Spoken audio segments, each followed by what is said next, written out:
bonjour les amis, c'est Fabien Klimenko de Cannes dans les Alpes-Maritimes. J'espère que vous allez bien. Aujourd'hui, je voulais vous parler de ce qui est en train de se passer sur cette fin du mois de janvier jusqu'à peu près la 5-6 février. Il y a un carré de Vénus et de Mars dans le ciel qu'on voit ici sur cette carte et qui a commencé à s'activer avec le passage de la Lune sur Mars. Là, donc on est à peu près au 20-21 janvier. Et sachez que donc le carré parfait entre Vénus et Mars va se produire la journée du 27 janvier. Mais néanmoins, dès le 20, on est déjà en orbe et dans la formation du carré, même un peu avant. Donc vous voyez à peu près du 17 janvier jusqu'au, on va dire au... Allez ouais, on va dire au 7 février. On peut dire au 6 février, on a un beau carré entre Vénus et Mars. Et ce carré, on voit qu'il y a déjà la bourse de Paris qui a commencé à dévisser suite à l'épidémie du virus en Chine. Mais il peut indiquer des premières petites tensions. Alors, déjà en rapport avec l'économie mondiale, par rapport avec ses inquiétudes par rapport au virus, par rapport au Liban. Il peut également, ce Vénus carré Mars, indiquer un refroidissement et de nombreuses pluies. Et un refroidissement de la chaleur du ciel environ et amener des précipitations abondantes. Donc à ne pas oublier que ça se fait pendant que le Soleil, Mercure et la nouvelle Lune, là, le 24, vont passer au carré d'Uranus. Donc il y aura beaucoup d'ouragans, un climat assez inattendu. Toujours au niveau climatologique, au niveau météorologique, on a toujours une météo agitée, beaucoup de vent, beaucoup de catastrophes inattendues, des bourrasques, ouragans sont favorisés. Et avec Vénus-Mars, on peut avoir beaucoup de pluie, de grêle, comme on a vu en Australie récemment, mais comme on va voir là par exemple dans le sud de la France avec Gloria. Et donc c'est vrai que vous voyez là, toutes ces dates se chapotent là, parce que le 23, on a vous voyez, le 23, on va avoir le Soleil carré à Uranus. Le 24, on a la Lune qui fait le carré à Uranus. Et on a... si je dis pas de bêtises, attendez, on va regarder ça.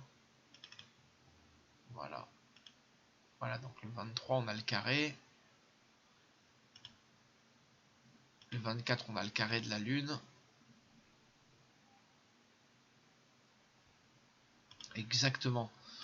Donc, oui, on a vraiment ces planètes en jeu qui viennent dans un contexte, qui viennent dans un gros contexte, sachant que Saturne et Pluton sont toujours conjoints, donc surveillons le volcan aux Philippines, les événements climatologiques un peu, les bourses, l'économie mondiale.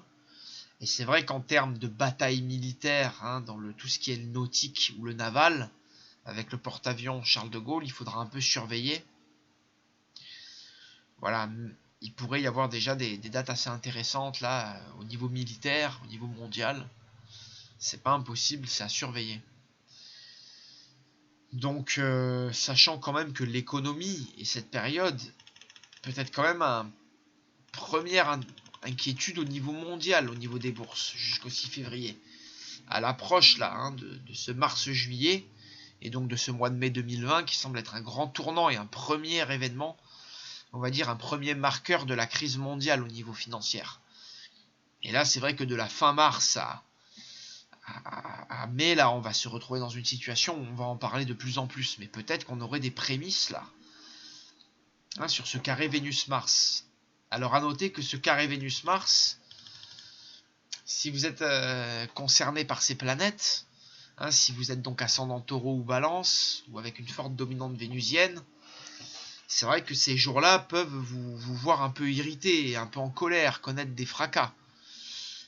Tout comme si vous êtes dominé par Mars, ascendant Bélier ou Scorpion, ou très marqué par cette planète, il se peut que la sphère amoureuse de Vénus et financière ne soit pas au rendez-vous chez vous, sur ces jours. C'est également quelque chose qui peut concerner, on va dire, surtout les natifs des 2e et 3e décans des signes mutables. Donc Poisson, Gémeaux, Vierge et Sagittaire. Voilà. C'est vrai que surtout là, les 2e et 3e décans vont prendre ces aspects, ce carré quoi. Donc là, c'est pareil, tous ces natifs dans leur vie amoureuse devraient quand même faire attention, devraient quand même voilà, mettre un peu de l'eau dans leur vin.